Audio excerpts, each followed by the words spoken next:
Okay, so today we're gonna install a Hyper 212 EVO version 2 air cooler.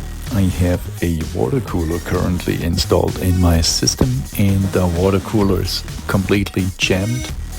So what we are going to do, we're gonna install that new air cooler for my CPU, and I've never did that before, so I wonder how it goes. And this is just a short version of the video, but I am going to show you, if you click the link below the video, the full version. And as I said, I've never did it before, so if I can do it, you can do as well. And I have to say, it was a pretty straightforward job to do that. So Coolmaster actually really made a good product there.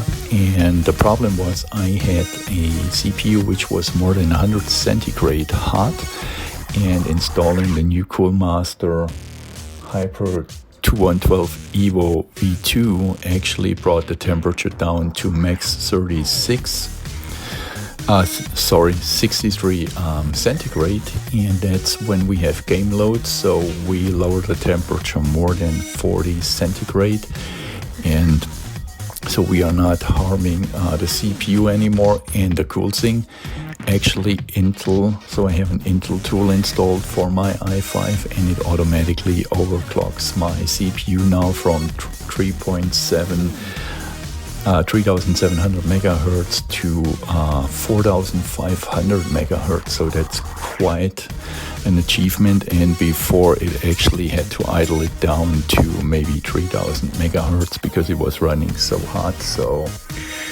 yeah, I'm pretty happy with my cooler update, and yeah, just watch the full video and then you know how it goes.